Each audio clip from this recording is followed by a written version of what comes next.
నమస్తే మాస్టర్స్. ముందుగా మనము గురువందనం చేసుకొని, మన ఈ కార్యక్రమాన్ని ప్రారంభించుకుందాం. బ్రహ్మర్షి పితామహ భత్రిజీకి నా ఆత్మ ప్రణామాలు. మనందరి గురుదేవులైన వంశీ సార్‌కి నా ఆత్మ ప్రణామాలు.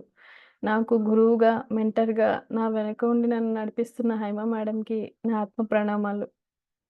ఎంతో శ్రద్ధగా వింటున్న మీ అందరికీ నా అభినందనలు, కృతజ్ఞతలు, ఇంకా నా ఆత్మ ప్రణామాలు. అయితే మనము జ్ఞాన మానస బోధ గురించి నేర్చుకుంటున్నాం మాస్టర్స్. ముందుగా ఆహ్, మన గ్రూప్ సభ్యులందరికీ, ఈ కార్యక్రమాన్ని వీక్షిస్తున్న అందరికీ కూడా మహిళా దినోత్సవ శుభాకాంక్షలు.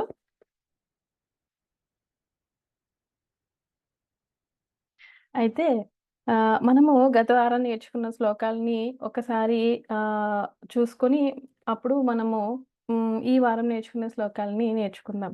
అయితే ఈ కార్యక్రమాన్ని ప్రారంభించే ముందు నేను ఈ మానస బోధని జ్ఞాన మానస బోధగా చెప్పమని ఆహ్, నాకీ పర్మిషన్ ఇచ్చిన హైమ మేడంకి ఎన్నో కృతజ్ఞతలు చెప్పుకుంటూ ఈ మానస బోధ ద్వారా మనకెంతో జ్ఞానాన్ని అందిస్తున్న శ్రీ విద్యా ప్రకాశానందగిరి స్వామి వారికి ఆత్మ ప్రణామాలు తెలియజేసుకుంటున్నాను.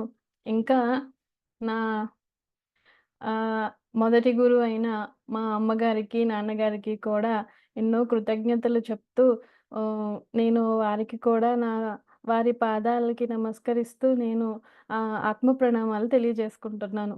మా అమ్మగారు శ్రీ విద్యా ప్రకాశానందగిరి స్వామి వారి శిష్యురాలనమాట. ఆయన దగ్గర మంత్రం తీసుకున్నారు. అప్పుడే ఈ మానస బోధని తను తీసుకోవడము, నేను చదవడము, అలా నేను ఈ మానస బోధ గురించి తెలుసుకోవడము జరిగింది మాస్టర్స్. తను చిన్నప్పటి నుంచి భగవద్గీత శ్లోకాలు మాకు చెప్పడము, ఇలా మానస బోధని తత్వసారాన్ని మాకు చెప్పడము, అలా నేను నేర్చుకోవడము అలా స్టార్ట్ అయ్యింది. సో, అందుకు హ్మ్, మా అమ్మకి నేనెంతో కృతజ్ఞతలు చెప్తున్నాను. అయితే మనం గత వారం నేర్చుకున్న శ్లోకాల్ని ఒకసారి ఆహ్, చదువుకొని మళ్ళీ ఈ వారం ఏ శ్లోకాలేంటో అర్థాలు, వాటి జ్ఞానార్థాలు తెలుసుకుందాం.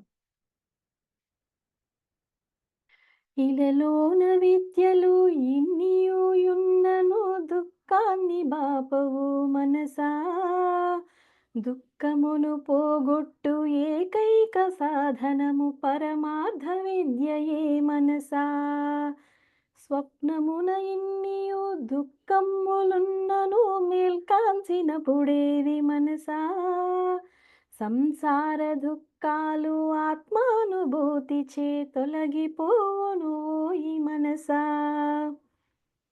అయితే ఇలలోన విద్యలు ఎన్నియు ఉన్నా అంటే మనము ఎన్ని విద్యలు నేర్చుకున్నా మన దుఃఖాన్ని పోగొట్టలేమంట. అంటే మనకు కలిగే కష్టాలకి గానీ, మనకు కలిగే నష్టాలకు గానీ అవి సొల్యూషన్‌ని మనకి ఇవ్వలేవు. అవి ఎంతవరకు మనకు ఉపయోగపడతాయి అంటే ఈ భౌతిక లోకంలో మనము ఎంతో కొంత ధనార్జన చేయడానికి, మన కీర్తిని పెంచుకోవడానికి, మనము మన కాళ్ళ మీద నిలబడడానికి సారీ మాస్టర్స్. మనము మన కాళ్ళ మీద నిలబడడానికి మాత్రమే అవి ఉపయోగపడతాయంట.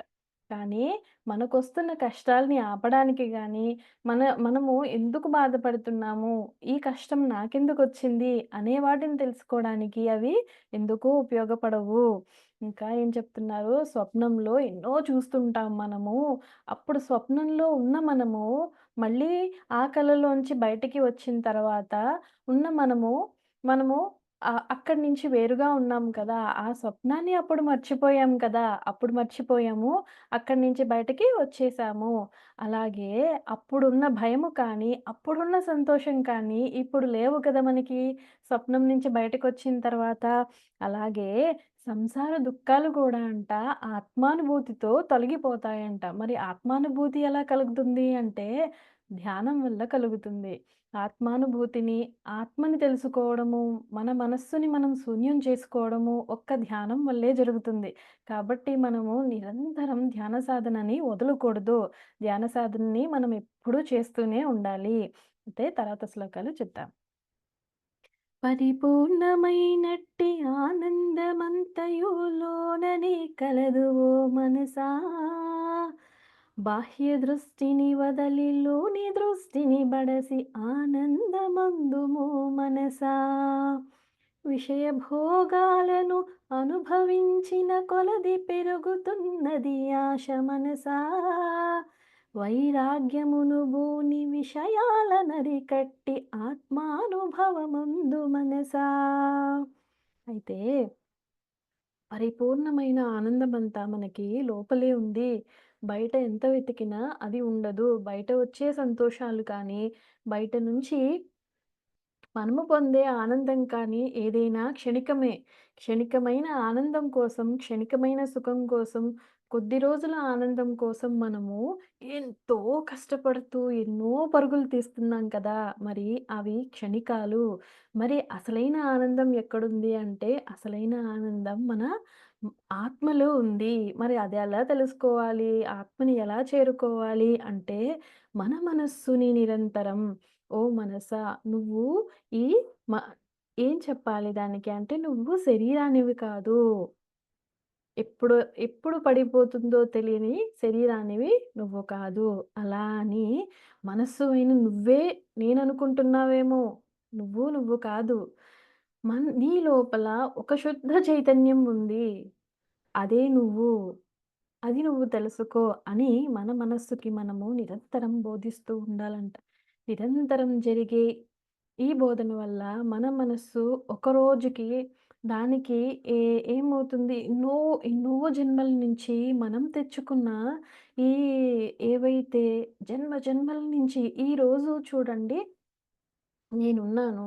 ఈరోజు నేను చేసిన తప్పు ఏదో నాకర్థమైందనుకోండి. నేనొక తప్పు చేశాను. అది తప్పు అని నాకర్థమయింది. ఈరోజు నేను చేసింది తప్పని నాకర్థమయింది అంటే ఏంటి? ఒకప్పుడు ఆ తప్పు చేసింది నేనే. ఈరోజు అది తప్పు అన్న జ్ఞానం నాకు తెలిసింది అంటే ఆహ్, ఆ గుణాన్ని ఏది మంచి, ఏది చెడు, ఏది తప్పు, ఏది ఒప్పు అనే జ్ఞానాన్ని నేను సంపాదించాను. ఇది నాకు తప్పుగా అనిపిస్తుంది అంటే కాబట్టి మనము ఒకప్పుడు అన్నీ తప్పులే చేసి ఉన్నాము. అప్పుడు తప్పేంటో తెలుసుకున్నాము. ఇప్పుడు అది తప్పు, ఇది ఒప్పు అని తెలుసుకుంటున్నాము. అలా మనము కొన్ని జన్మల నుంచి తెలుసుకున్న ఈ జ్ఞానాన్ని మన మనస్సుకి ఎప్పుడూ చెప్పుకుంటూ ఉండాలంట. మనసా నువ్వు ఒకప్పుడు తప్పు చేశావు. ఇప్పుడు నీకు ఆహ్, ఇంకోటేమని చెప్తారు అంటే, ఇంకా విషయ భోగాల్ని నువ్వు అనుభవిస్తూ ఉంటావు కదా! ఎంత అనుభవించినా నీ నీ ఆశ నీ మనస్సు ఇంకా కావాలనే కోరుకుంటుంది. ఇంక చాలు అని ఎప్పుడైనా అంటుందా? అనదు. ఇంకా అది ఎప్పుడు పోతుంది నీకు? అంటే నువ్వు వైరాగ్యాన్ని పట్టుకున్నప్పుడు నీకు అది పోతుంది. ఈ 2 విషయాలు మనము తెలుసుకున్నప్పుడు, ఎప్పుడైతే మనము ఒక తప్పుని మనము ఐడెంటిఫై చేయగలుగుతున్నాము. ఓహో! ఇది తప్పు. ఇప్పుడు చూడండి జ్ఞానం లేని వాళ్ళు ఉంటారు. జ్ఞానం తెలిసిన వాళ్ళు ఉంటారు. జ్ఞానం లేని మనిషి ఏమనుకుంటాడు? నేనే కరెక్ట్ అనుకుంటాడు. తను చేసింది తనకెప్పుడూ తప్పుగా అనిపించదు కదా! తను చేసింది తనకి తప్పుగా అనిపించదు. పైగా తను కరెక్టే చేశాను అంటాడు. ఎవ్వరు కూడా నేను కూడా ఒకప్పుడు అలాగే అనుకున్నాను. నేను కరెక్ట్‌గానే ఉన్నాను. నేనే కరెక్టు. కానీ నేను చేసింది తప్పని, నేను అనుభవిస్తున్న కష్టానికి, నేను అనుభవిస్తున్న ఈ రోజు బాధకి కారణం ఎవరు అంటే అది నేనే. అది నేనే. నేను తెచ్చుకున్నదే. మరి ఒకప్పుడు ఇచ్చి ఉన్నాను కదా! ఇప్పుడు ఆ జ్ఞానం నేను తెలుసుకోవాలి. నేను ఒకప్పుడు చేసిన అది తప్పు. ఇప్పుడు అనుభవిస్తున్నాను. అది ఒకరు నాకిస్తున్నది నాకు తప్పుగా అనిపిస్తుంది అంటే, నేను ఒకరికి ఆ కష్టాన్ని ఇచ్చున్నాను అని మనం అర్థం చేసుకోవాలి.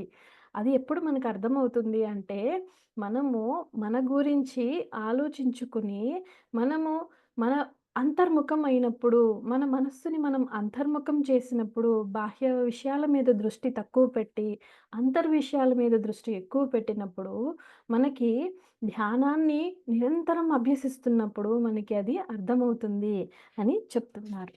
సో, తర్వాతి శ్లోకాలు చూద్దాం. దేహాది వస్తువుల అందచందము చూసి ఉబ్బిపోవగనేల మనసా త్వరితముగా అవి అన్ని మట్టి అయిపోవునని వేగముగా తెలుసుకో మనసా పాశంబుగైకొని యమదూతలే తెంచు రక్షించు వారెవరు మనసా జీవించి ఉన్నప్పుడే గురు పాదముల బట్టి కైవల్యమును పొందు మనసా. ఏమంటున్నారు మాస్టర్స్? దేహాది వస్తువుల అందచందము చూసి ఉబ్బిపోతావెందుకు? అదే నిజమనుకుంటావెందుకు? దేహాది వస్తువులు అంటే ప్రపంచంలో బాహ్య ప్రపంచంలో అన్నీ కూడా దేహాది వస్తువులే కదా! పరమాత్మ సృష్టించినవే అవి గూడా. మనల్ని సృష్టించిన పరమాత్మే వాటిని కూడా సృష్టించాడు. వాటిని చూసి అదే నిజమనుకుంటున్నావు నువ్వు. కాదు. అవి నిజం కాదు. అవి అన్నీ ఎప్పుడూ కాలంలో వచ్చినవే కాలంలోనే వెళ్ళిపోతాయి అని నువ్వు ఎప్పటికప్పుడు తెలుసుకో మనసా. అవి ఎప్పుడైతే తెలుసుకుంటావో అప్పుడు నువ్వు అంతర్ముఖుడివి అవుతావు. అప్పుడు నువ్వు నీ లోపలికి వెళ్ళగలుగుతావు అని చెప్తున్నారు. ఇంకేమంటున్నారు? పాశంబు గైకొని యమదూతలే తెంచు అంటే హ్మ్. మన జీవితంలో అన్ని రోజులు అయిపోయి, ఇంకా మనం చనిపోతాము అని మనకి తెలిసినప్పుడు సార్ అంటూ ఉంటారు కదా! ప్రతి మనిషికి ఒక 6 నెలల ముందే తన యొక్క మరణ వార్త గురించి తెలుస్తుంది అని.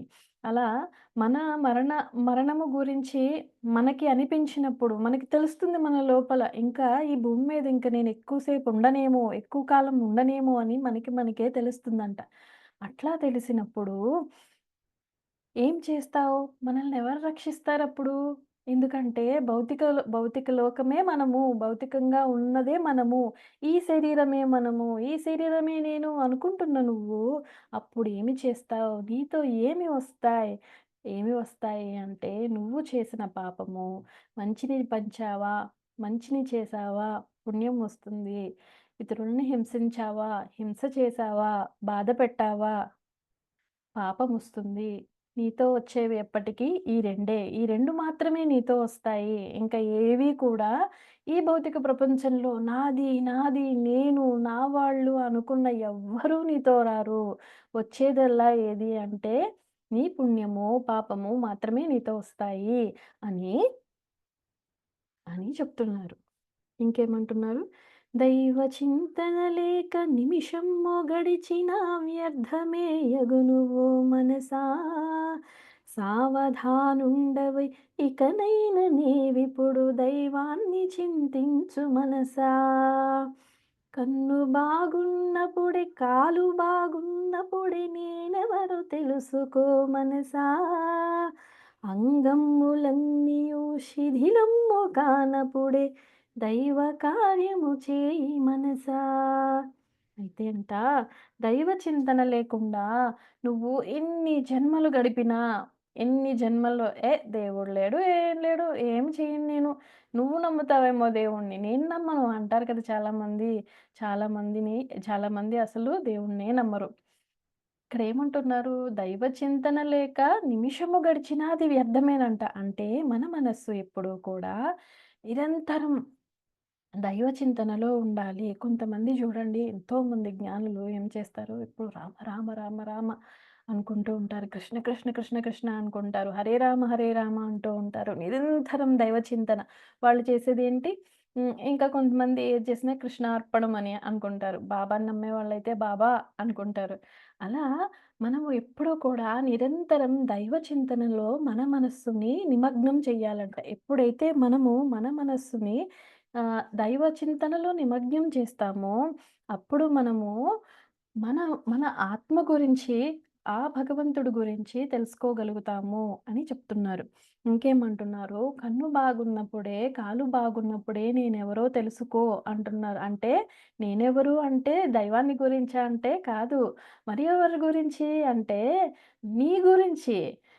కన్ను బాగున్నప్పుడే, కాలు బాగున్నప్పుడే నేను అనేది ఎవరో దాని గురించి తెలుసుకో. ఈ నేను అనేదెవరు?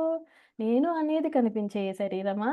కాదు. మరి నిరంతరం అటు ఇటు పరిగెత్తే మనసా? కాదు. మరి ఎవరు? అంటే చిదానందమైన, సచ్చిదానందమైన ఆత్మస్వరూపం అంట ఏది అంటే మన ఆత్మయే.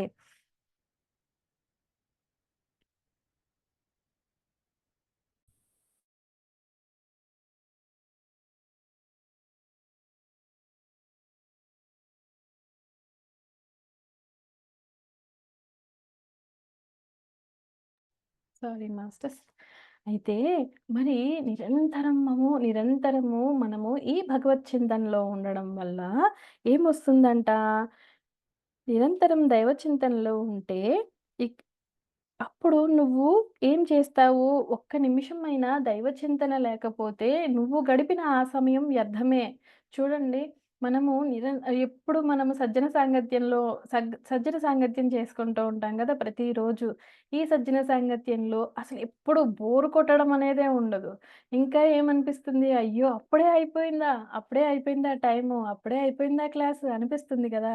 ఇంకా ఆత్మబంధువులందరితో ఉన్నప్పుడు, వారు మాట్లాడే మాటలు, వారితో ఉన్నప్పుడు, ఆ గడిపే సమయము ఎంతో సంతోషాన్ని మనకిస్తుంది. ఎంత సంతోషం అనిపిస్తుందో, ఆ సంతోషం మళ్ళీ మనము మన భౌతికంగా ఉండే ఫ్రెండ్స్‌తో గడిపినా, లేకపోతే మన చుట్టూ ఉన్న వాళ్ళతో గడిపినా, లేకపోతే మన కొలీగ్స్‌తో గడిపినా ఆ సంతోషం రాదు. ఎందుకంటే ఇక్కడున్న మనమందరము ఒకే దాని మీద ధ్యానము చేస్తాము. ఒకే ధ్యానం మీద ధ్యాస పెడతాము. ఏంటది అంటే ఆత్మ పదార్థం గురించి. నిరంతరం మనం మథనం దేని గురించి జరుగుతుంది అంటే ఎప్పుడు దాని గురించే జరుగుతుంది. సో, ఏమంటున్నారంటే దైవ చింతన లేక నిమిషము గడిచినా అది వ్యర్థమే అవుతుంది. ఏం చెయ్యాలి? కన్ను బాగున్నప్పుడే, కాలు బాగున్నప్పుడే నేనెవరో తెలుసుకో. ఇంకేమంటున్నారు? అంగంబులన్నీయు శిథిలంబు కానప్పుడే దైవ కార్యము చేయి మనసా అంటున్నారు. చూడండి, మన మన శరీరం ఈరోజు ఉన్నట్టు రేపుండదు. రేపున్నట్టు మరొక సంవత్సరం ఉండదు. ఇలా మనము భగవంతుడిచ్చిన ఈ ఆయుక్రమంలో ముందుకు వెళ్తూ ఉన్నప్పుడు మన యొక్క శరీరం యొక్క భాగాలు కానీ, అంగాలు కానీ అవి నెమ్మదిగా పని చేసి ఇప్పుడు చూడండి, నిరంతరం మనము పడుకుంటాం. తినేసి హాయిగా నిద్రొస్తుందని మనం పడుకుంటాం. కానీ మన బాడీ మొత్తం పనిచేస్తుందా లేదా? తెల్లవారేసరికి ఈ మెషిన్‌ని మొత్తం క్లీన్ చేసి, మళ్ళీ రేపటికి ఇది వర్క్ చేసేలాగా దీన్ని తయారు చేసి ఎంత కష్టపడుతుంది మన శరీరం. ఇలా నిరంతరం ఎన్ని గంటలు ఎప్పుడు మన గుండె అయితే కొట్టుకుంటూనే ఉంటుంది. మన శరీరానికి రక్తాన్ని ఇస్తూనే ఉంటుంది. పంప్ చేస్తుంది. చెడు రక్తాన్ని తీసుకుంటుంది. మంచి రక్తాన్ని పంప్ చేస్తూనే ఉంటుంది. ఇలా నిరంతరం పరిగెత్తి అవి కూడా అలిసిపోతాయి. అలిసిపోతాయి కాబట్టి మనం ఏమి చేయాలి? ఎప్పుడో మనము తెలుసుకోవాల్సిన ఈ ఆధ్యాత్మికత ఇప్పుడు కాదు. మనము ఇంకా పిల్లల పెళ్ళిళ్ళు, తర్వాత మనవడు, మనవరాల్ని, తర్వాత ఇంకా వాళ్ళందరిని చూసుకున్నాక అప్పుడు చూద్దాంలే అనుకుంటే, అప్పటికి నీ శరీరము నీకు సహకరించదు. నీ కాలు, నీ చెయ్యి నీకు పని చెయ్యదు. మరప్పుడు నీ మెదడెలా పనిచేస్తుంది? అప్పుడు ఉన్న ఈ జ్ఞానం నీకు ఎలా అందుతుంది? అందలేదు కదా! కాబట్టి నీ శరీరంలో ఉన్న అంగాలు శిథిలమయ్యే వరకు వేచి చూడకు. ఓ మనసా నువ్వు ఎప్పుడూ నిరంతరం ధ్యాన సాధనలో, నిరంతరం భగవత్ చింతనలో ఉండు. అప్పుడు నువ్వు ఆ భగవంతుడిని అంటే నీలో ఉన్న ఆ ఆత్మ చైతన్యాన్ని నువ్వు తెలుసుకోగలుగుతావు అని చెప్తున్నారు. మరి ఈ వారం శ్లోకాలేంటో చూద్దాం మాస్టర్స్. కష్టాలలోనైన నష్టాలలోనైన సత్యంబు తప్పకు మనసా, సత్యధర్మాలను శ్రద్ధతో పాటించి శ్రేయస్సు వడయుము మనసా. ఒక్క ప్రాణికి అయిన మేలు చేకూర్చుటే దేవదేవుని పూజ మనసా, భూత సేవయే దైవ సేవగా భావించి హితము చేయుము ఈ మనసా. అయితే ఏమంటున్నారు మాస్టర్స్? కష్టాలు వచ్చినా, నష్టాలు వచ్చినా నీ జీవితంలో నీకు ఏమైనా రాని, కానీ నువ్వెప్పుడు సత్యాన్ని తప్పకు. ఎప్పుడైతే నువ్వు సత్యాన్ని తప్పకుండా ఉంటావో, అప్పుడు ధర్మాన్ని కూడా నువ్వు తప్పలేవు. సత్యము, ధర్మము ఈ రెండిటిని పట్టుకున్నావా ఓ మనసా, నీకు శ్రేయస్సు కలుగుతుంది అని చెప్తున్నారు. ఇంకేమంటున్నారు? ఇన్ని భూమి మీద ఉన్న ఈ ప్రాణి జీవ జంతువులన్నిటిలో కూడా దేవదేవుడే ఉన్నాడు. అందుకని నువ్వు నీకు చేతనైనంత, నువ్వు చేయగలిగినంత భూత సేవ అంటే అది జంతువులవ్వచ్చు, లేకపోతే మనుషులే అవ్వచ్చు, ఇంకెవరైనా అవ్వచ్చు. వారికి నువ్వు సేవ చేసుకుంటూ ఉండు. ఎప్పుడు నువ్వు భూత సేవనే దైవ సేవగా భావించు అని చెప్తున్నారు. దీనికి ఉదాహరణగా మనము ఒక కథ చెప్పుకున్నాం. ఏంటంటే ఒక ఫ్యామిలీ ఉన్నారంట. ఫ్యామిలీ మొత్తం సశరీరంగా దేవుడు వాళ్ళకి వరమిచ్చాడంట. సశరీరంగా వాళ్ళు స్వర్గానికి వెళ్ళిపోయారంట. మనకి తెలుసు కదా! మనము హ్మ్, పాండవులు ఐదుగురులో ఒక్క ధర్మరాజు మాత్రమే సశరీరంతో ఆహ్, ఫిఫ్త్ డైమెన్షన్ నాకు తెలీదు. ఆహ్, ఒక్క ధర్మరాజు మాత్రమే సశరీరంగా స్వర్గలోకానికి వెళ్ళగలిగాడు అని చెప్పుకుంటారు కదా! మరి ఈ ఫ్యామిలీ ఎవరు? అసలు ఏంటి అనేది తెలుసుకుందాం. అయితే ఆయన ఎవరో కాదు. ఎవరు అంటే సత్యహరిశ్చంద్రుడు. సత్యహరిశ్చంద్రుడు ఒకసారి తన రాజ్యపాలన చేసుకుంటూ ఉన్నప్పుడు ఏమైందంట, తన తన దగ్గరికి విశ్వామిత్రుడు మహర్షి వచ్చారంట. వచ్చి ఆయన అడిగారంట, "రాజా నేను ఒక హోమం చేయాలనుకుంటున్నాను. దానికి మీ సహాయం కావాలి" అని. దానిదేముంది ఆహ్, మహాత్మా మీరు ఎంత కావాలంటే అంత సహాయం చేస్తాను. మీరు చేసుకోండి హోమం ఎన్ని రోజులైనా సరే అని ఆయన చెప్తారంట. చెప్పిన తర్వాత ఏమైంది, ఆ రోజు ఆహ్, ఆయన అప్పుడంటారంట, "ఇప్పుడు కాదు నేను అడుగుతాను. నేను అడిగినప్పుడు నాకు సహాయం చేయండి చాలు. నేనిప్పుడు చేయటం లేదా యాగము" అని చెప్తారంట. తర్వాత కొన్ని రోజులకి వాళ్ళ సత్యహరిశ్చంద్రుడు ఆయన భార్య చంద్రమతికి ఒక కలొస్తదంట ఒకరోజు. ఆ కలలో ఆవిడకి ఏం కనిపించిందంట, తన రాజ్యాన్ని మొత్తము వారికున్న ఆస్తుల్ని మొత్తం వాళ్ళు పోగొట్టుకున్నట్టుగా ఆమెకి కలొచ్చిందంట. చూసారా? నేచరు మనకి ఎప్పుడూ మనకి ఇండికేషన్స్ ఇస్తూనే ఉంటుంది. మన గురించి మనం తెలుసుకోవాలి అనే జ్ఞానం మనకి ఉండాలి కానీ, నేచర్ మనకెప్పుడు హెల్ప్ చేస్తూనే ఉంటది. అయితే ఆవిడ చంద్రమతి గాని, సత్యహరిశ్చంద్రుడు కానీ వాళ్ళు చాలా హయ్యర్ సోల్స్ అనమాట. వాళ్ళెప్పుడు నిరంతరం భగవంత్ చింతనలో ఉంటారు కదా! అయితే ఆవిడకొచ్చిన ఆ కల చూసి ఆవిడ చాలా భయపడతదంట. రాజుగారికి చెప్తదనమాట. "ఏ రాజా నాకిలా కలొచ్చింది" అంటే, "ఎందుకు నువ్వు అంత ఆలోచిస్తున్నావు? ఏం కాదులే" అని ఆయన ధైర్యం చెప్పినా ఆవిడ చాలా డల్‌గా ఉంటదంట. అప్పుడు ఏం జరుగుతదంటే రాజ్యంలో వచ్చి కొంతమంది ఆహ్, హ్మ్, ఎలా అంటే వాళ్ళనేదో అంటారు. అంటే దేవుడి వ హ్మ్, దేవుడికి సంబంధించిన రాజనర్తకులు అలా ఉంటారు కదా! వాళ్ళు పెళ్లి చేసుకోకుండా అలా ఉండిపోతారు. వాళ్ళు వచ్చి ఆ రాజ్యంలో నాట్యం చేస్తారంట. నాట్యం చేస్తే ఆ రాణి ఎంతో సంతోషించి దేవుడి పాటలు పాడుతూ నాట్యం చేసేసరికి రాణికి కొంచెం సంతోషం వస్తదనమాట. అది చూసిన హరిశ్చంద్రుడు ఏమంటాడంట, సరే మీకేమి కావాలో కోరుకోండి అని చెప్పేసి అడుగుతాడంట. అయితే అంటారంట, "మాకు మీరిచ్చే ఈ ధనము కానీ ఏమి మాకొద్దు" అంటారంట. అయితే మరి మీకేం కావాలి అంటే, "మేము ఏదడిగినా ఇస్తారా?" అంటే, "మీరు ఏదడిగినా ఇస్తాను" అని హరిశ్చంద్రుడు అంటాడంట. అయితే అప్పుడు వాళ్ళడుగుతారంట, "మాకు మమ్మల్ని మీరు పెళ్లి చేసుకోండి" అని అడుగుతారంట. అడిగితే అప్పుడు హరిశ్చంద్రుడు అంటాడంట, "కాదమ్మా! నే నాకు ఆల్రెడీ నేను పెళ్లి చేసుకున్నాను. నాకు ఒక బాబు కూడా ఉన్నాడు" అని చెప్పేసి అంటాడంట. అంటే, "కాదు మీరు మాట తప్పుతున్నారు. మీరు మాటిచ్చారు" అని చెప్పేసి వాళ్ళు కోపంగా బాధపడుతూ వెళ్ళిపోతారనమాట. ఇంతకీ ఈ విషయము విశ్వామిత్ర మహర్షికి తెలుస్తది. ఇంతకీ వాళ్ళు ఆయన పుత్రికలే అనమాట. అయితే ఆయన వచ్చి హరిశ్చంద్రుడిని అడుగుతాడంట. "నువ్వు మరి మాటిచ్చావు కదా! అయితే నువ్వు మాటైనా నిలబెట్టుకో, లేకపోతే నీ రాజ్యాన్నైనా ఇచ్చేసేయి" అంటే ఆయన ఆయన మాట ఇచ్చాడు కదా మరి! మాట మీద చాలామంది చూడండి మాటకెంత విలువిస్తారో. ఆయన మాటిచ్చాడు కదా! ఆ మాటని నిలుపుకోవడం కోసము మొత్తము భార్యని, తన పిల్లోడిని తీసుకొని రాజ్యాన్ని మొత్తం వాళ్ళకిచ్చేసి వచ్చేస్తాడనమాట. వచ్చేసిన తర్వాత వాళ్ళేదో వాళ్ళ దగ్గరున్న ఆ కొంచెం ఆభరణాలు, ధనము అవేవో ఉంటాయి కదా! అవి కూడా వాళ్ళకి లేకుండా చేస్తే వాళ్ళెలా ఉంటారు అని నేచర్ వాళ్ళకి ఎన్నో టెస్టులు పెడతది. ఆయన లైఫ్ హరిశ్చంద్రుడి లైఫ్ మొత్తం అన్నీ పరీక్షలే, అన్నీ పరీక్షలే. అయితే ఆయనకి ఆయన దగ్గరికి మళ్ళీ విశ్వామిత్ర మహర్షి అప్పుడొస్తాడనమాట. "నేను యాగం చేసుకుంటానంటే నువ్వు నాకు సహాయం చేస్తా అన్నావు కదా రాజా! ఇప్పుడు చెయ్యి" అంటే, "ఇప్పుడా మహర్షి నా దగ్గర ఇప్పుడు కనీసం రాజ్యము లేదు. అలా అని నా దగ్గర మీ యాగానికి సరిపడ ధనము లేదు.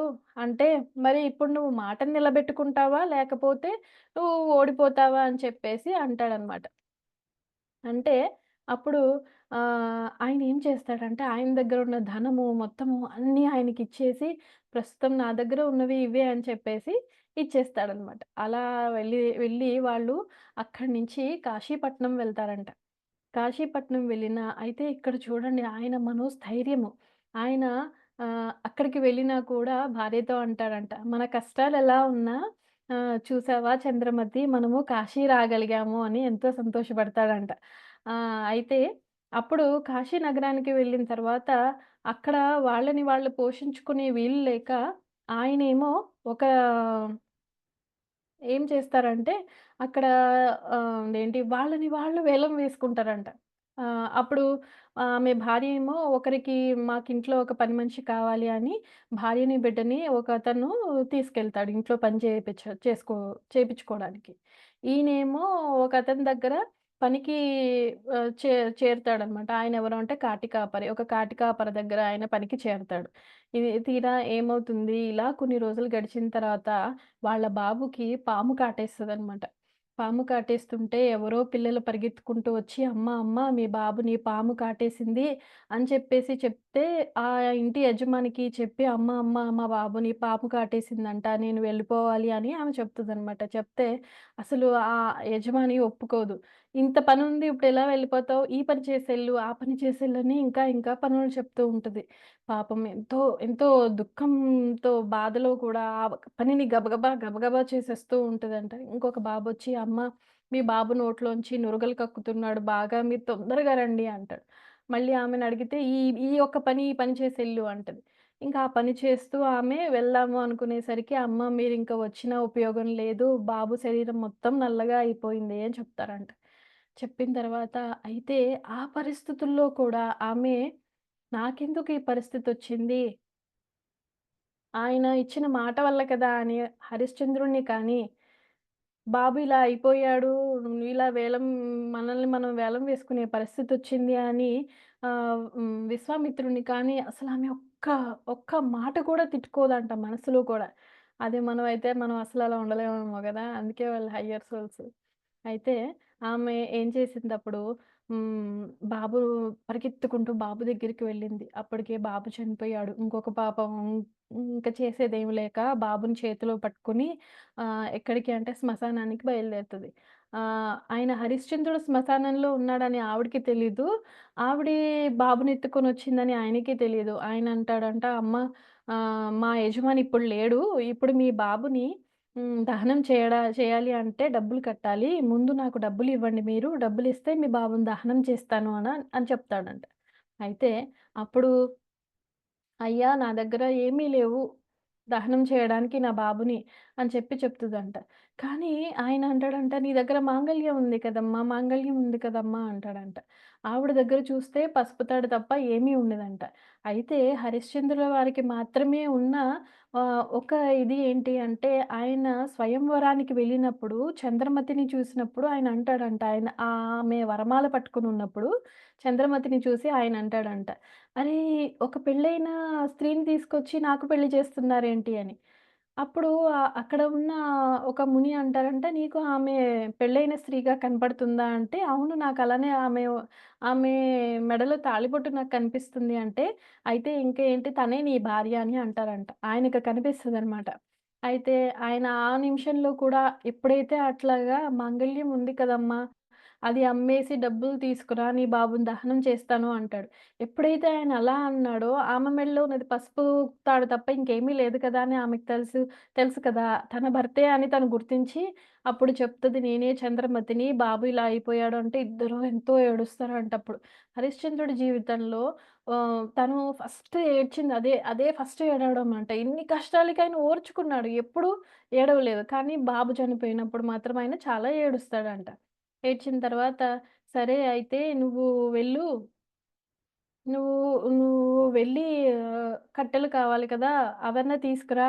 నేను బాబు దగ్గర ఉంటానంటే" ఆమె వెళ్తదనమాట. వెళ్తుంటే ఏమవుతది, ఈలోపు విశ్వామిత్ర మహర్షి ఎలాగైనా హరిశ్చంద్రుడిని ఓడించాలి. హరిశ్చంద్రుడు సత్యం తప్పాలి అని ఆయన ఎంతో ప్రయత్నం చేస్తాడనమాట.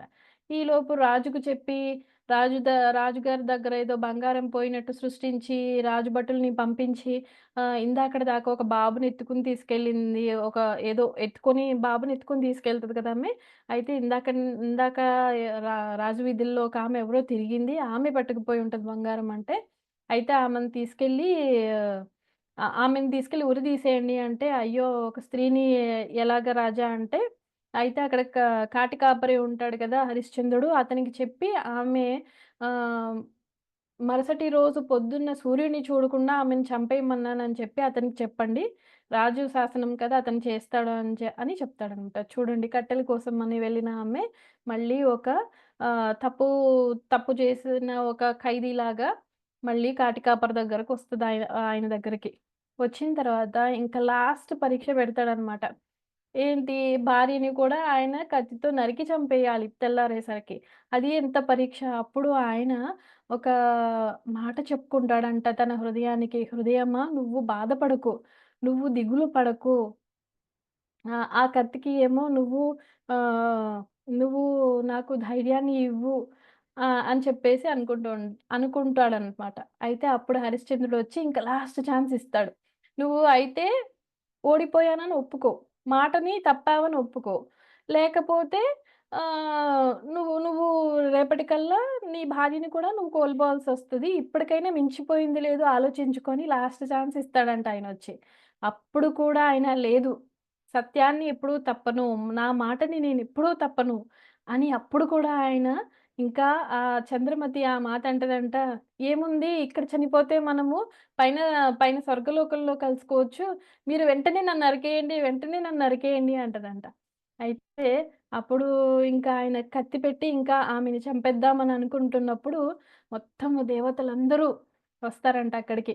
వచ్చి ఆయన్ని, చంద్రమతిని లోకంలో దేవతలు కూడా సత్యానికి నిలబడలేదంట ఆ రోజుల్లో. దేవతలు కూడా సత్యానికి నిలబడలేని ఈ రోజుల్లో ఒక మనిషివై ఉండి నువ్వు సత్యం కోసం, ఇచ్చిన మాట కోసం, నీ హృదయం చెప్పే మాట కోసం నువ్వు నిలబడుతూ, విశ్వధర్మాల్ని నువ్వు పాటిస్తూ, నువ్వు ఒక మహనీయుడిగా నీ చరిత్రలో నువ్వు నిలిచిపోతావు. నిన్ను సత్య హరిశ్చంద్రుడు అని పిలుస్తారు అని ఆయన ఫ్యామిలీ మొత్తాన్ని సశరీరంగా స్వర్గానికి తీసుకెళ్లారంట. ఇది మాస్టర్స్ సత్య హరిశ్చంద్రుడి కథ. ఆయన ఆయన జీవితంలో అన్నీ కష్టాలే.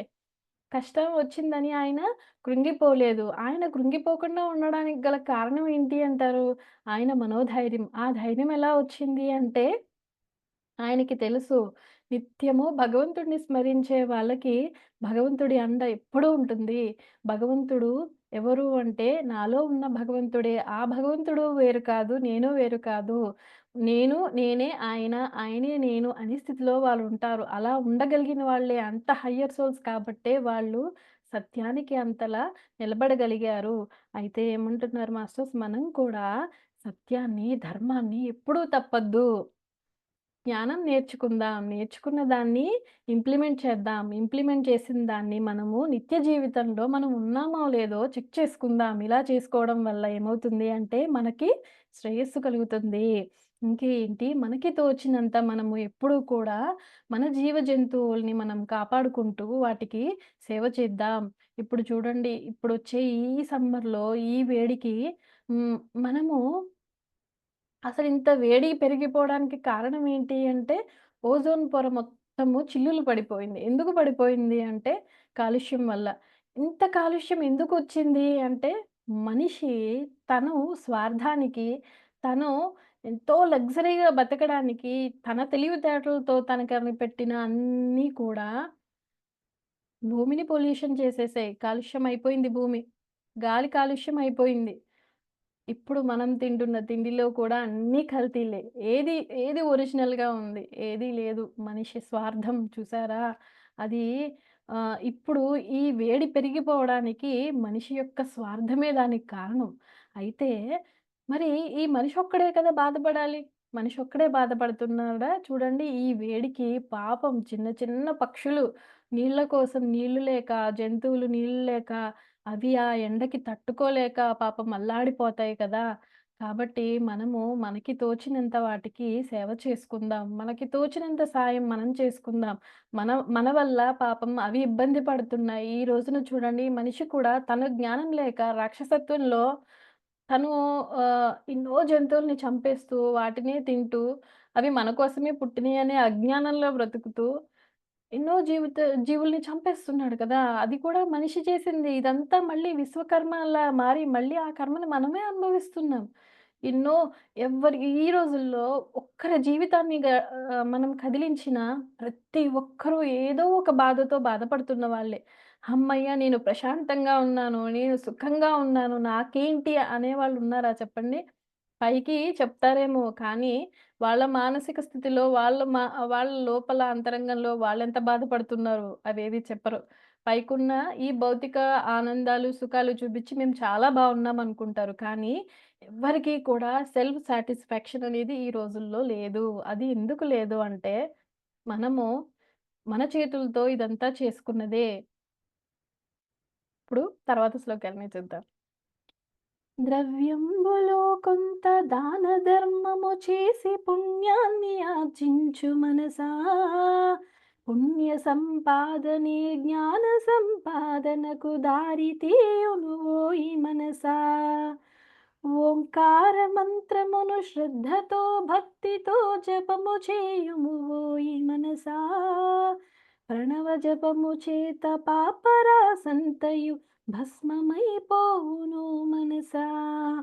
ఏమంటున్నారు మాస్టర్స్? ద్రవ్యంలో కొంత దాన ధర్మము చేసి పుణ్యాన్ని ఆర్జించుకో అంటున్నారు. అంటే మనము సంపాదించుకునే సంపాదనలో సార్ ఎప్పుడు చెప్తూ ఉంటారు గదా! మన మేడం అంటూ ఉంటారు. తన్, మన్, ధన్ అంటే మనము మన చేతనైనంత మన దగ్గర డబ్బులు ఉన్నాయనుకోండి. ఒక రూ. 5 మనం సంపాదించుకుంటే, ఒక రూపాయి దాన ధర్మానికి కింద ఉపయోగించండి. లేదు నా దగ్గర డబ్బులు లేవు, నేను సహాయం చేయలేను అంటే, అంటే మన శరీరంలో బలం ఉంది కదా! మనము ఆ విధంగా సేవ చేసుకొని నలుగురికి సేవ చేసి ఉపయోగపడదాము. ఇంకొకటేంటి తన్, మన్, ధన్ మనస్సుతో ఎప్పుడు ఎవరైనా బాధపడుతుంటే, మనకు తెలిసిన జ్ఞానాన్ని వాళ్ళకి పంచడం వల్ల, వాళ్ళ జీవితంలో ఏ ఒక్కరు, ఏ ఒక్కరు మారినా, ఏ ఒక్కరు వాళ్ళ మనస్సుని మార్చుకున్నా, అది భగవంతుడిని ఎంతో సంతోషపెడుతుందంట. అందుకనే మనము మనకు తెలిసిన ఈ ధ్యానాన్ని, ఈ జ్ఞానాన్ని, ఈ కళల ద్వారా జ్ఞానాన్ని నలుగురికెప్పుడూ పంచుతూ ఉండాలి. చూడండి అసలు నాకు ఒక్కొక్కసారి అనిపిస్తూ ఉంటది. మనము రాబోయే కర్మల్ని కూడా మన కలలో చూసుకొని వాటిని తీసేసుకుంటున్నామే. నిజంగా అదే కర్మ మనకి ఇలలో వస్తే, వచ్చిన వాళ్ళు ఎంత కష్టపడుతున్నారు. అదే ఒక క్యాన్సరే అవ్వచ్చు. క్యాన్సర్ వచ్చి రేడియేషన్స్ తీసుకొని ఎంత కష్టపడుతున్నారు. ఆ శరీరం ఎంత కష్టపడతది. ఆ ఇంట్లో వాళ్ళు ఎంత కష్టపడతారు. మనకు తెలిసిన ఈ జ్ఞానాన్ని మనము ధ్యానం చేసి, మన కర్మల్ని చూసుకోవడం వల్ల, ఈ కలలో మనము మన కర్మని చూసుకొని, ఆ జ్ఞానాన్ని తెచ్చుకొని, పశ్చాత్తాపపడి, మనము ప్రాయశ్చిత్తం చేసుకోవడం వల్ల మన సమస్యలు తీరిపోతాయి. ధ్యానులారా అందరూ ఇది తెలిసిన వాళ్ళు ధ్యానం తెలిసినా తెలియకపోయినా దయచేసి ప్రతి ఒక్కరూ ధ్యానం చేయండి. ధ్యానం చేసి జ్ఞానాన్ని తెచ్చుకోండి. జ్ఞానంతో మీరు ఈ కళ్ళ ద్వారా జ్ఞానాన్ని తెలుసుకోండి. కళ్ళ ద్వారా మీరు మీకున్న ఆ ఆ కష్టాల్ని తీసేసుకోండి. ఎందుకు కష్టపడతారు? కష్టపడే ప్రతి ఒక్కరికి నా మనవి ఇదేనండి. తెలుసుకోండి. ఈ జ్ఞానము ఆ భగవంతుడు మీకందరికీ అందించి, మీలో ఏ ఒక్కరు ఈ జ్ఞానాన్ని తెలుసుకోవాలని తెలుసుకున్నా, అది ఆ పరమాత్మని ఎంతో సంతోషపెడుతుంది. సో, మనము మనకి తెలిసిన జ్ఞానాన్ని నిరంతరం ఎప్పుడూ పంచుతూ ఉండాలి. తన్, మన్, ధన్ ఈ 3 రూపాల్లో మనము ఎప్పుడూ కూడా మనకు తెలిసిన దాన్ని నలుగురికి పంచుతూ, సేవ చేస్తూ ఉండాలి. అలా చేస్తే ఏమవుతుంది? అది పుణ్యాన్ని తెచ్చిపెడుతుంది. ఎవరికి? అది అది చేసిన వాళ్ళకి పుణ్యాన్ని తెచ్చిపెడుతుందంట. పుణ్యం ఎందుకు అంటే, పుణ్య సంపాదనతో మనకి జ్ఞాన సంపాదన వస్తుందంట. ఇంకా ఏమంటున్నారు? అసలు ఈ దీనికి ఒక కథ చెప్పుకుందాం. ఒకసారి ప్రహ్లాదుడు నారాయణుడిని బాగా ఓం నమో నారాయణాయ అంటాడు కదా! ఆయనెప్పుడు. ఆయన ధ్యానం చేస్తూ ఎంతో హ్మ్. దేవుడిని స్మరిస్తూ ఉంటాడనమాట. శ్రీ మహావిష్ణువుని స్మరిస్తూ ఉంటే, ఆయన ఈయన అన్ని సార్లు పలుకుతూ ఉంటే, ధ్యానంలో నారాయణ, నారాయణ అంటూ ఉంటే, ఎంతో ఆయనకి సంతోషమేసి, నారాయణుడు వచ్చి ప్రత్యక్షమయ్యి, "ఏం కావాలి ప్రహ్లాదా? నీకేం కావాలి కోరుకో" అని అడుగుతాడంట. ప్రహ్లాదుడు ఇంకా ఆలోచించడం మొదలుపెడతాడు. ఏం అడగను నేను భగవంతుడిని? ఏమడిగితే మనకి ఆహ్, ఈ ఈ వరాన్ని నేను ఉపయోగించుకోవాలి. ఏమడిగితే అందరికీ అది మేలు చేకూర్చగలుగుతుంది అని చెప్పేసి ఎంతో ఆలోచిస్తాడంట. ఆహ్, అంటే డబ్బుని అడగనా అనుకుంటాడు ఫస్ట్. అనుకుని ఆహా! కాదు డబ్బుని అడిగితే మనం డబ్బుల్ని అడుగుదాం అనుకుంటాడు. డబ్బుల్ని అడుగుని కాదు కాదు ధనధాన్యాలు గాని, స్వర్గ సుఖాలు కానీ ఏవి కూడా ఇప్పుడుండి తర్వాత పోయేవే కదా! ఎప్పటికీ ఉండేది. ఏదో ఆయనకి తెలీదు. ఆయనేం చేస్తాడు, తండ్రి నాకు ఎప్పటికీ నిలిచి ఉండే వరాన్ని ప్రసాదించు. అదేదో నీకే తెలుస్తది కదా! అని చెప్పేసి అడుగుతాడంట. అయితే అప్పుడు శ్రీ మహావిష్ణువు ఏమంటాడంట, ఆహ్, శ్రీ మహావిష్ణువు ఆయన ఏమంటాడంటే, ఆత్మ సాక్షాత్కారము కలుగు వరకు నీయందు చక్కని జ్ఞాన విచారణ కలుగుగాక అని వరమిస్తాడంట. అంటే ప్రహ్లాద నీకు ఆత్మ సాక్షాత్కారం కలిగే వరకు జ్ఞాన విచారణ అనేది నీకు సాగుతూ ఉంటుంది అని చెప్పేసి ఆయన ఏం చేశారు? భగవంతుడు కదా! ఆయన తలుచుకుంటే మోక్షం ఎంతలో ఇవ్వచ్చు. కానీ ఇవ్వలేదు. ఇవ్వకుండా ఆత్మ సాక్షాత్కారం కలిగే వరకు నీలో జ్ఞానం గురించిన విచారణ జరుగుతూ ఉంటుంది అని ఆయనేం చేశారు? మోక్షానికి కావలసిన బుద్ధి జ్ఞానాన్ని ఇచ్చారంట. అప్పటి నుంచి ఆయన అని చెప్పి భగవంతుడు అంతర్ధానం అయిపోతాడు. అయిపోయిన తర్వాత విష్ణువు అంతర్ధానం అయిపోయిన తర్వాత అప్పుడు ఆలోచిస్తాడంట. ఆయనకి బుద్ధి జ్ఞానం ఇచ్చాడు కదా! మరి భగవంతుడు. అప్పుడు ఆలోచిస్తాడంట ప్రహ్లాదుడు. ఓహో! అసలు నేనెవరిని? నేను అంటే ఎవరు? ఈ శరీరమా? లేకపోతే ఏంటి? నేను అనేది మనస్సా? లేకపోతే నేను అనేది ఆత్మ, నేననేది ఎక్కడుందసలు? అని విచారణ చేస్తూ, చేస్తూ ఈ బుద్ధిలో ఆయన విచారణ జ్ఞానాన్ని ఇచ్చాడు కదా! విచారణ చేస్తూ, చేస్తూ అప్పుడు ఆయన ఓహో! నేను ఈ శరీరాన్ని కాదు. నేను ఈ మనస్సుని కాదు. కాసేపు శరీరాన్ని పట్టుకొని చూసిన ఆయనకి ఏమనిపించింది అంటే, అన్నీ ఈ భౌతికంగా ఉండే అన్నిటిలో ఆయన ఆహ్, అంటే కష్టం, సుఖం, పగలు, రాత్రి ఇవి ఎలా ఉన్నాయో, అలాగా ఈ అరిషడ్ వర్గాల్లో కోపము, ద్వేషము, అసూయ, ఈర్ష్య వీటన్నిటిలో ఆయన ఉండడం ఆయన గమనిస్తాడనమాట. గమనించి అప్పుడు అయితే ఈ భౌతికంలో ఉన్న నేను ఇది కాదు. మరి ఎవరు అంటే మనస్సా నేను అంటే మనస్సు ఒక చోటేమో ఆనందం ఉన్న చోట ఒక్కోసారి ఉంటుంది. ఒక్కోసారి బాధ వైపు వెళ్ళిపోతుంది. ఒక్క నిమిషం కూడా నిలకడగా ఒక చోట ఉండడం లేదు. అట్లా అని ఈ మనస్సుని నేను కాదు. మరెవరు అంటే నేను ఆత్మస్వరూపాన్ని అని ఆయన తెలుసుకుంటాడంట. ఆ జ్ఞానాన్ని భగవంతుడు ఆయనకిచ్చాడనమాట. సో, మనము కూడా ఏం చేయాలి అంట, పుణ్య సంపాదన చేస్తే, పుణ్య సంపాదన మనకి జ్ఞాన సంపాదన అవుతుందంట. ఆయన చూడండి భగవత్ చింతన చేస్తూ, చేస్తూ, చేస్తూ భగవంతుడిని సాక్షాత్కరించుకున్నాడు. సాక్షాత్కరించుకుని ఆయన ఆ జ్ఞానం ఆయనకేమైంది? ఆ పుణ్యకర్మ ఆయనకి జ్ఞానకర్మగా మారింది. అలాగే మనం కూడా నిరంతరం దైవ చింతన చేస్తూ, ధ్యాన సాధన చేస్తూ ఉంటే మనమెవరో మనకి తెలుస్తుంది మాస్టర్స్. ఇంకొకటేమంటున్నారు? ఓంకార మంత్రమును శ్రద్ధతో, భక్తితో జపము చేయుము ఓయి మనసా. ఓంకార మంత్రాన్ని శ్రద్ధతో, భక్తితో జపం చెయ్యి అంటున్నారు. ప్రణవ జపము చేత పాపరాసంతయు భస్మమైపోవును మనసా అంటున్నారు. ప్రణవ జపము అంటే అసలు భక్తితో ఎలా చేయాలి అంటే దీనికొక కథ చెప్పుకుందాం. ఒకానొక ఊర్లో ఒకతను ఉంటాడనమాట.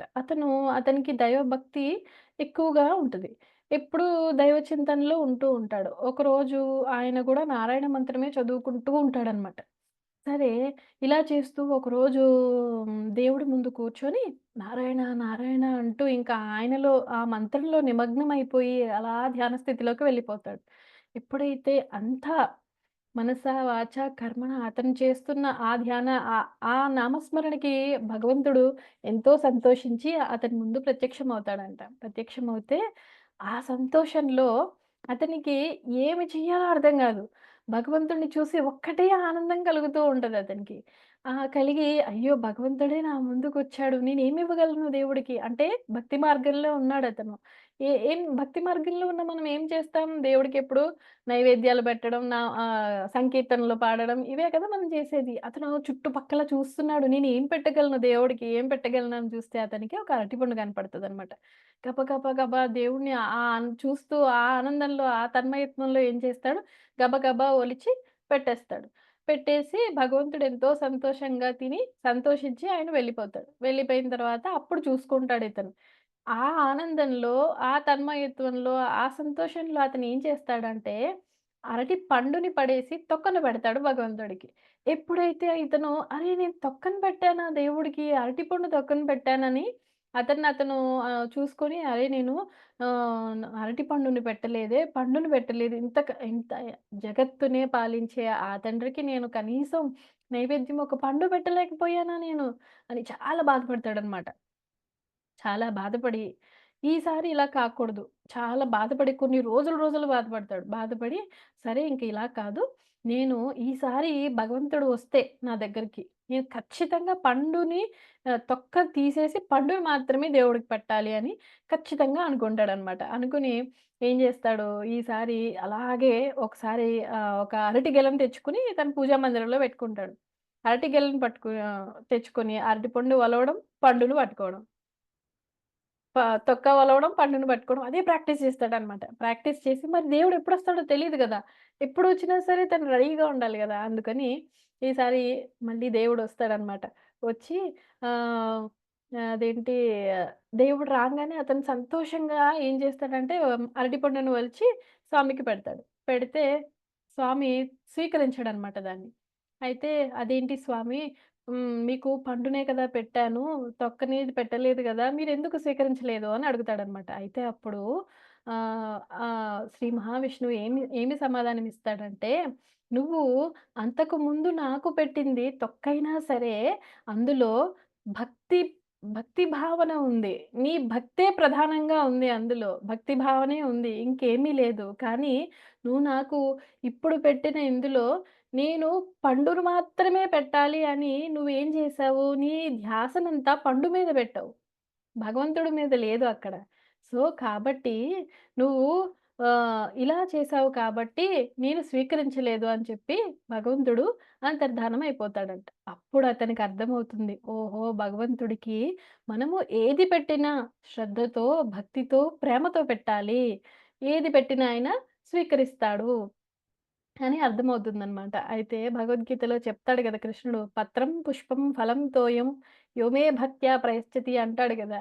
భక్తితో నాకు ఒక ఆకును పెట్టినా, పుష్పాన్ని పెట్టినా, ఒక ఫలాన్ని పెట్టినా, నేను ఎంతో భక్తితో స్వీకరిస్తాను అంటాడు కదా! సో, అలాగా మనము కూడా మాస్టర్స్ మనము ఏదైనా కానీ శ్రద్ధతో, భక్తితో చెయ్యాలి అని మనకి చెప్తున్నారు. సో, ఈరోజు దీంతో నేను ఈ శ్లోకాలతో ఈ వారం నేను ఈ క్లాస్‌ని ముగిస్తున్నాను మాస్టర్స్. ఈ అవకాశాన్ని నాకిచ్చిన హైమా మేడంకి ఎన్నో వేల కృతజ్ఞతలు చెప్తూ మీ అందరికీ ఎంతో శ్రద్ధతో ఉన్న మీ అందరికీ నా కృతజ్ఞతలు, ధన్యవాదాలు. Thank you so much.